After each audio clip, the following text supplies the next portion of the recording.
Cumprimento a todos com a paz de nosso Senhor Salvador Jesus Cristo. Para quem está nos assistindo pela primeira vez, eu sou Jorge Levi, congrego na Assembleia de Deus de Prados, Minas Gerais. O canal Jorge Levi está apresentando o Momento EBD, no qual estamos comentando as lições bíblicas editadas pela CPAD. Nós agora estamos começando um novo trimestre. Estamos no segundo trimestre de 2025. O tema desse trimestre é o Verbo que se fez carne, Jesus sob o olhar do apóstolo do amor. E eles estão na primeira lição 1, cujo título é O Verbo que se tornou em carne. E o texto áureo: E o Verbo se fez carne e habitou entre nós, e vimos a sua glória como a glória do unigênito, do Pai, cheio da graça e de verdade. João capítulo 1, versículo 14. A verdade prática. O Verbo de Deus inseriu-se na história, assumindo a forma de homem para redimir os pecadores. E a leitura bíblica em classe está em João capítulo 1, versículo de 1 ao 14. Eu não vou estar lendo para poder ganhar esse tempo. Vamos para a introdução. Neste trimestre vamos estudar o Evangelho de João. Em comparação com os outros 3 evangelhos, Mateus, Marcos e Lucas, o de João destaca-se especialmente por centrar-se no ministério de Jesus em Jerusalém. O autor deste evangelho, o apóstolo João, redigiu esse valioso documento com a intenção de revelar a singularidade da natureza divina do nosso Senhor e, ao mesmo tempo, encorajar a fé dos seus discípulos, que possamos também ser fortalecidos e inspirados na nossa fé em Jesus Cristo, nosso Senhor e Salvador. O Evangelho de João é o único em sua abordagem que oferece uma visão mais íntima e espiritual da vida de Jesus.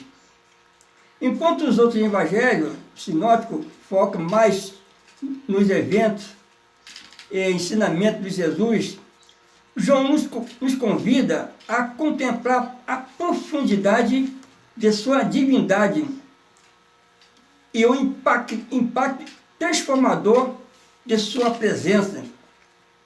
O João, o discípulo amado de Jesus, nos oferece um testemunho direto e pessoal de Jesus, destacando sua glória como unigênito do Pai. Esse evangelho não apenas fortalece a nossa fé, mas também nos desafia a viver de acordo com os ensinamentos de Cristo e reconhecendo sua presença constante em nossa vida. Ao estudarmos o Evangelho de João, que nossos corações sejam renovados em nossa fé, revigoradas, e que cada lição nos aproxime mais de Jesus e nos ajudando a refletir sua graça, verdade em nosso cotidiano. A palavra-chave é encarnação. Vamos para o primeiro tópico, o Evangelho de João. O primeiro subtópico, a autoria e data.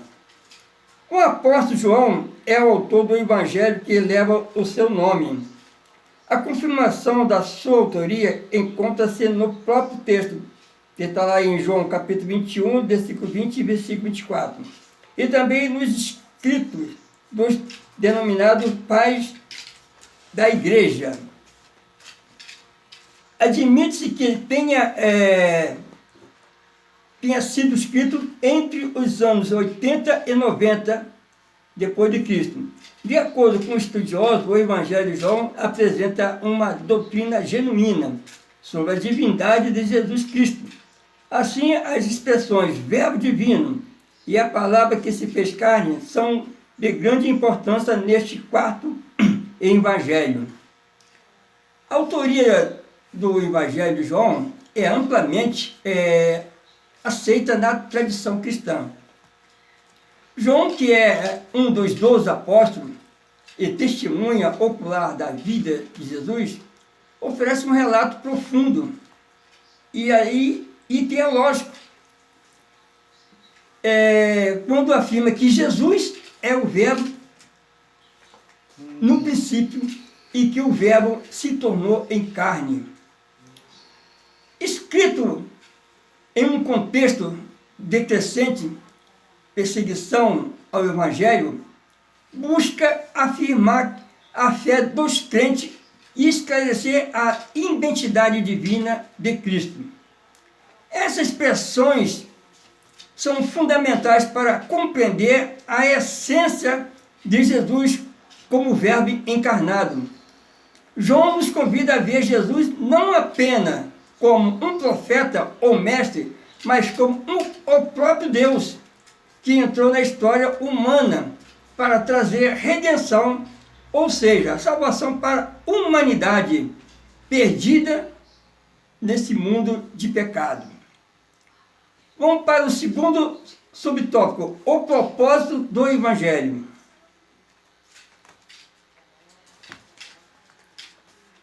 O Evangelho de João tem um de seus propósitos levar o leitor a crer que Jesus é o Cristo, o Filho de Deus, e ao crer encontrar vida em seu nome. Não é por acaso que os especialistas referem-se à primeira parte do primeiro capítulo como o prólogo de João, ou seja, a apresentação desse Evangelho. Nesse trecho, o apóstolo apresenta Jesus como o Filho enviado de Deus ao mundo para fazer parte da história. Assim sendo, o Logos é a palavra encarnada. João descreve com objetivo evangelístico, apologético. Ele refuta qualquer negativa sobre a deidade de Cristo, que ele é o Filho de Deus, que ele é o próprio Deus. E ele também deseja que os seus eleitores não apenas reconheçam Jesus como Messias prometido, mas que experimentam a vida eterna através da fé em seu nome. Como se fala aqui que é o prólogo de João, que estabelece essa base, apresentando o seu Jesus como o Logo divino, que se fez carne e para nos salvar. E o Logos é a palavra, e Jesus é a palavra, que no princípio ele era o Verbo é a palavra, Logos.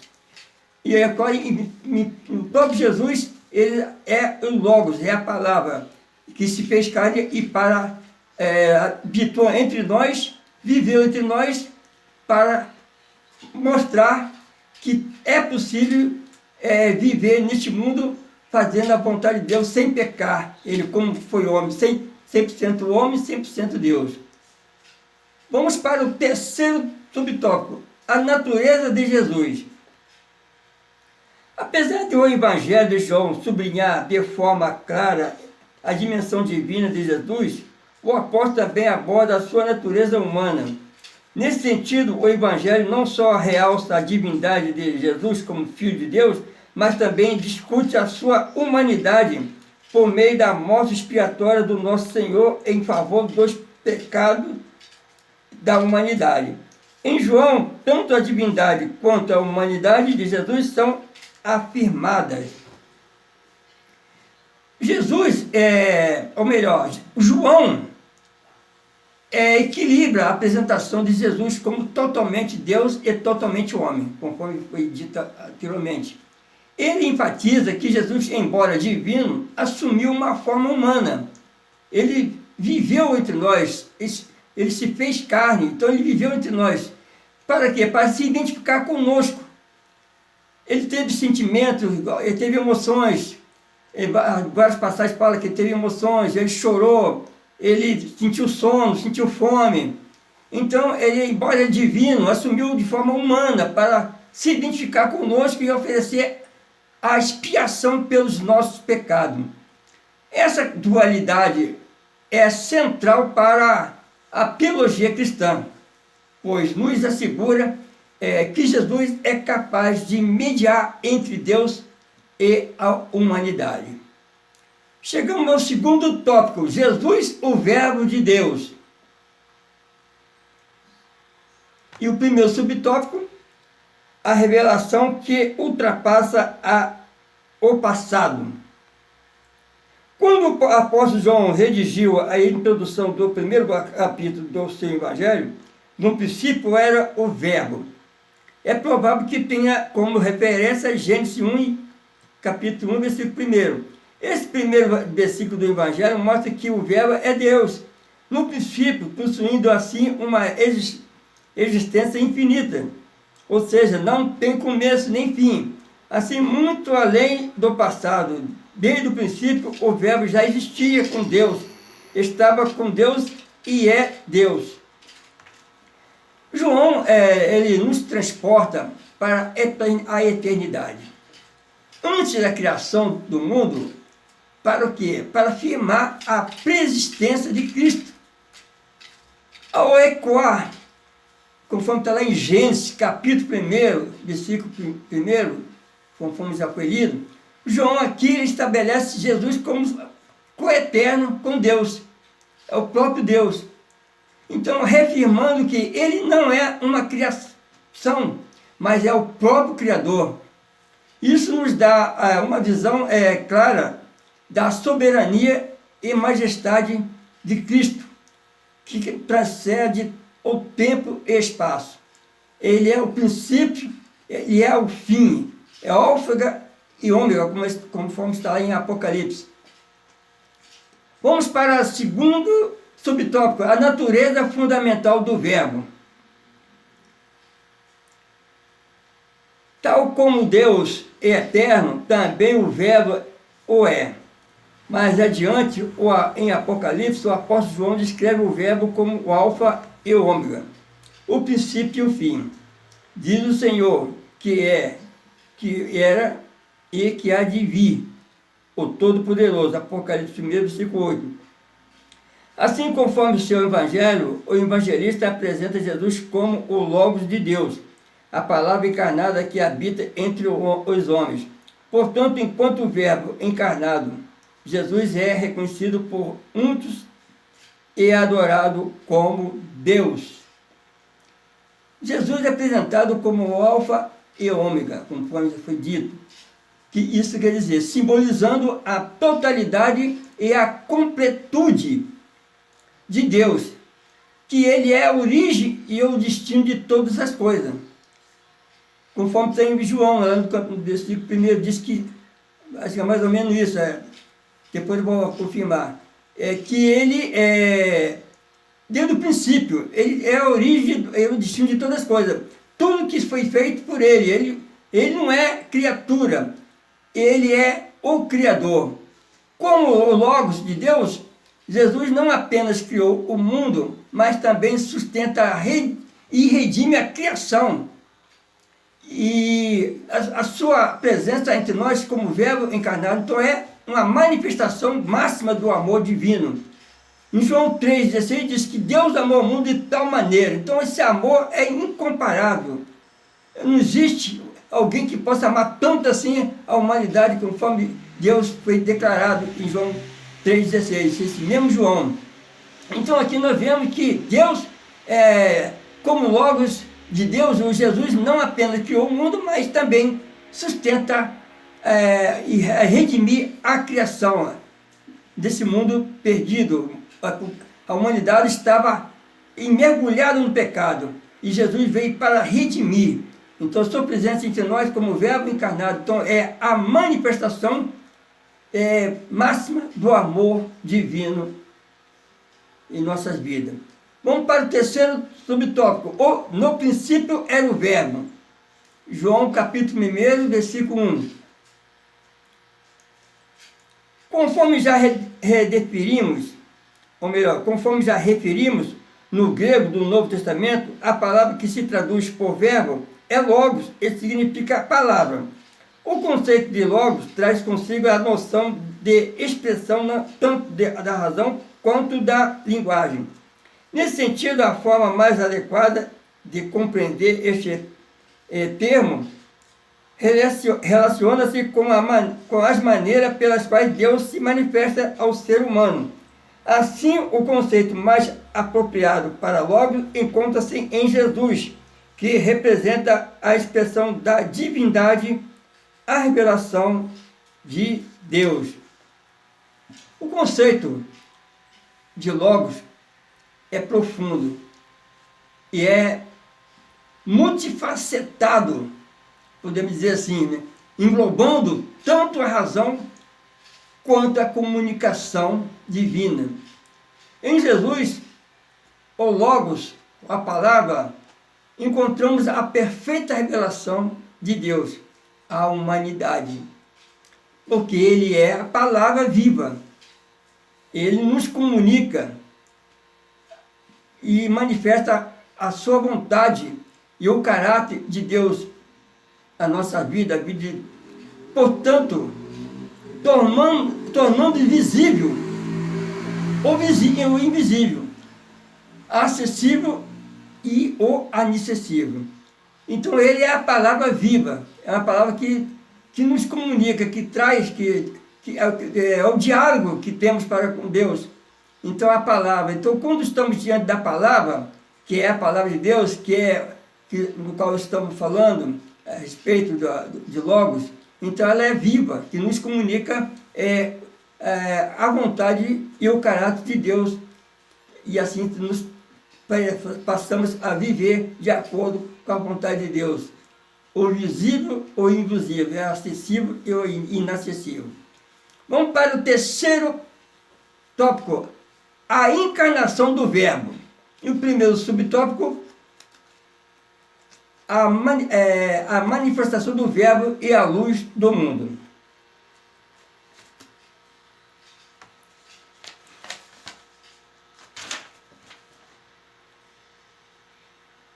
João identifica Jesus como o Criador de todas as coisas, meditando pelo Pai através do poder e da sua palavra. A seguir, ele faz uma distinção entre luz e treva. As trevas simbolizam a obscuridade espiritual provocada pelo pecado. No entanto, Deus enviou João Batista para testemunhar e proclamar sobre a luz. A verdadeira luz é Cristo, que foi anunciado por João Batista, mas que os homens decidiram rejeitar. A metáfora, podemos dizer assim, é uma metáfora da luz e das trevas, é poderosa e central no Evangelho de João. Jesus, como a luz do mundo, veio para dissipar as trevas do pecado e da ignorância espiritual. João Batista, como precursor, teve missão de preparar o caminho para a verdadeira luz. E apesar de muitos terem rejeitado essa luz, ela continua a brilhar, oferecendo esperança e salvação a todos que aceitam. Então, o mundo do pecado, o mundo está mergulhado no pecado, o mundo está cheio de maldade, mas quando ele estão na treva, mas quando ele aceita Cristo, ele crê na palavra, a palavra penetrou no ser humano, ele passa a viver na luz, porque Jesus é a luz. Conforme está escrito aqui, João Batista, como precursor, teve a missão de preparar o caminho para a verdadeira luz. Essa verdadeira luz é o quê? Jesus. Apesar de muitos terem rejeitado essa luz. Mas, independente se a pessoa aceita ou não, mas essa luz continua a brilhar. Para aqueles que estão em treva, quer viver da luz, é só passar para o lado onde está a luz, que é Jesus Cristo. Então, ele tem que fazer aceitar Cristo como Salvador, viver a vontade de Deus e seguir os caminhos. Tem que negar tudo, tem que viver uma nova vida para que venha ser atingido por essa luz maravilhosa que é Jesus Cristo. Vamos para o segundo subtópico, o privilégio de nos tornarmos filhos de Deus. Enquanto Israel rejeitou a bênção da salvação através da obra do Calvário, Deus ofereceu a todas as pessoas, independentemente da sua raça, etnia ou língua, a oportunidade de se tornarem filhos de Deus, pela fé no nome de Jesus. Tanto aos judeus quanto aos gentios, a luz manifestou-se para revelar o plano divino de redenção a toda a humanidade. Assim, o gentio foi assegurado uma herança de filiação divina através do amor do Pai. Portanto, como crentes em Cristo, temos o privilégio de sermos chamados filhos de Deus. A filiação divina é um dos maiores privilégios concedidos aos crentes. Por quê? Pela fé em Cristo, somos adotados na família de Deus, independente de nossa origem. Então, nós podemos dizer que somos filhos de Deus, porque cremos em Jesus Cristo, como aquele que morreu na cruz do Calvário, que ele foi imolado, ele derramou seu sangue precioso, e para isso, para quê? Para nos salvar, porque nós somos criaturas de Deus, mas quando se fala filho de Deus, aqueles que aceitam o Jesus Cristo como Salvador, então passa a integrar a família de Deus, então passa a ter uma filiação divina, que é um dos maiores privilégios, e nós devemos ter quando nós buscamos a presença de Deus através de seu Filho amado Jesus Cristo. Que no próprio João 14, se não me engano, João 14,16, diz que Jesus é o caminho. Ele é o caminho e a vida, é Ele que leva a Deus, não há outro caminho. Então, aqui nós vemos, e assim nós tornamos filhos de Deus quando nós entramos por esse caminho, para garantir a nossa salvação.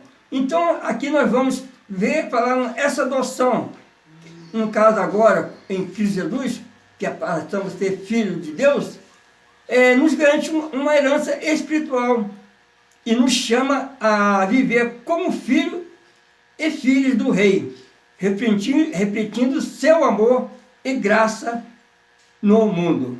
Chegamos agora ao terceiro subtópico, a manifestação e a habitação do Verbo.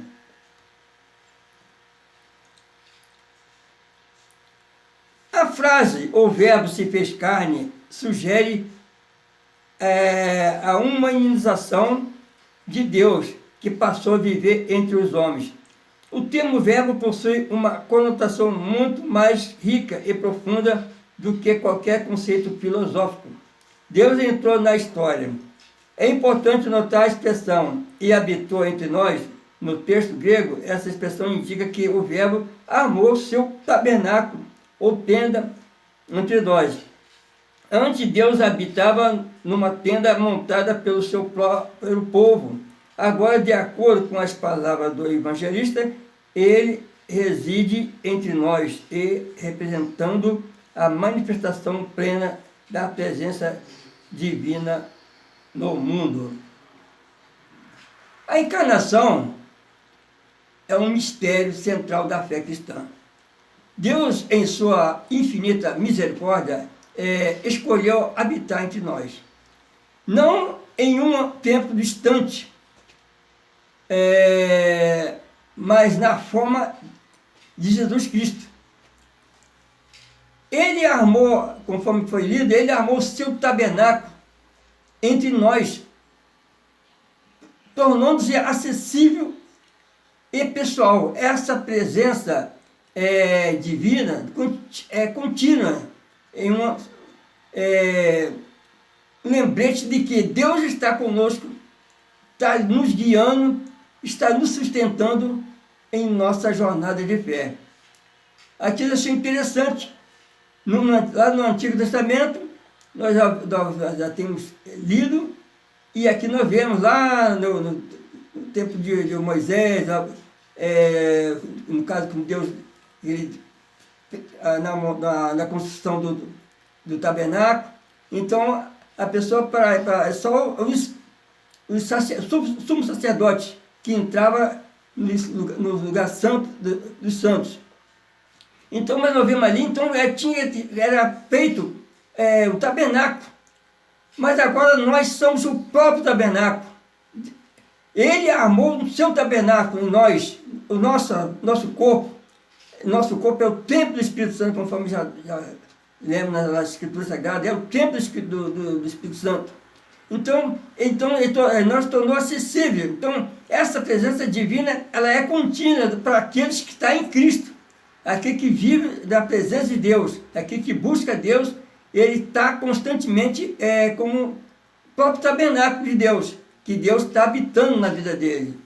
Então Deus está conosco, então está nos guiando e está nos sustentando em nossa jornada de fé. Chegamos à conclusão. Nessa lição tivemos a oportunidade de iniciar o estudo do Evangelho de João, mostrar a sua relevância e o seu objetivo na vida da igreja. Observamos que a revelação sensível de Deus é a sua intervenção na história tornou o Evangelho de João uma obra única do Novo Testamento. Em João entendemos que a encarnação do Verbo trouxe luz plena àqueles que crescem, né? Assim, através da fé em Jesus, somos denominados e feitos filhos de Deus.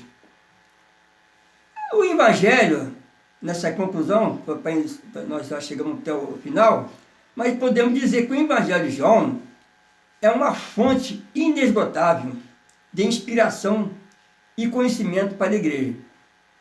Ele não apenas narra a vida de Jesus, mas também nos desafia a compreender a profundidade de sua divindade e viver à luz dessa revelação. João nos oferece uma visão singular de Cristo, destacando a sua natureza divina e seu papel redentor. E essa revelação nos encoraja a buscar uma relação mais próxima com Deus, reconhecendo seu amor e graça em nossa vida diária. A encarnação do Verbo é a manifestação suprema do amor de Deus por nós. Ao aceitar Jesus como Senhor e Salvador, somos transformados e adotados como filhos de Deus e chamados a viver em sua luz e compartilhar essa verdade com o mundo. E que essa lição nos inspire a aprofundar nossa fé e repetir a luz de Cristo em todas as áreas de nossa vida. Aqui terminamos essa lição, essa primeira lição desse trimestre, que nós já estamos iniciando o segundo trimestre, e Deus abençoe a todos, até a próxima, assim Deus permitir. Fica todos na paz de nosso Senhor Jesus Cristo. Amém.